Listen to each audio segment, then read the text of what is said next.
Jamnagar Rajkot road પર અવારનવાર અકસ્માતોના બનાવો બનતા રહે છે। તે દરમિયાન અકસ્માતનો વધુ એક બનાવ જાહેર થયો છે। જામનગર નજીકના ઠેબા ગામમાં રહેતા એક કારખાનેદારને અકસ્માત નડ્યો છે। આ અકસ્માતમાં કારખાનેદારનું મોત નીપજ્યું છે। ઠેબા ગામમાં રહેતા 63 વર્ષના પરસોત્તમભાઈ લાધાભાઈ સંઘાણી બ્રાસપાટના વ્યવસાય સાથે સંકળાયેલા હતા। તેઓ લૌકિક ક્રિયા માટે ધ્રોલ તરફ ગયા હતા અને GJ10 DB 5721 નંબરના સ્કૂટર મારફતે તેઓ પરત ઠેબા આવવા રવાના થયા હતા। ત્યારે શેખપાટ ગામના પાટિયા નજીક કોઈ કારણસર આ વૃદ્ધે પોતાના વાહન પરનો કાબુ ગુમાવ્યો અને તેમનું સ્કૂટર GJ25U 9923 નંબરના ટ્રકની પાછળ ઘૂસી ગયું હતું।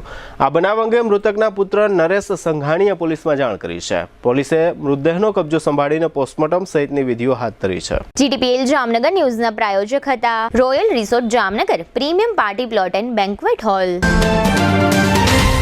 ગોકુલ હીરો જામનગર, બાઇક અને સ્કૂટરમાં નંબર 1 હીરો,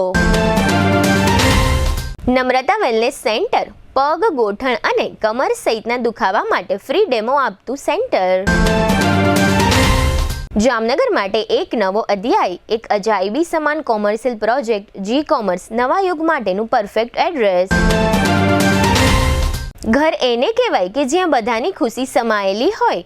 લાઇફસ્ટાઇલ અપગ્રેડ કરવા માટે નિકુંજ બાણુ ગારિયા ગ્રુપની સ્કીમમાં લક્ઝરિયસ ફ્લેટનો ભવ્ય પ્રોજેક્ટ। લગ્ન પ્રસંગમાં એક સાથે 500 મહેમાનોના સ્વાગત માટે તૈયાર છે હોટેલ આરામ। દરેક ઇવેન્ટ માટેનું આ એક જ વન સ્ટોપ ડેસ્ટિનેશન। જામનગરમાં દુખાવાથી પીડિત દર્દીઓ માટે એક આશાનું કિરણ લઈને આવ્યું છે બોડીફાઈ વેલનેસ। ફ્રી ડેમોનો લાભ હજારો લોકો લઈ રહ્યા છે। આપ પણ દુખાવાથી પીડિત હોય તો ફ્રી ડેમોનો લાભ ઉઠાવો।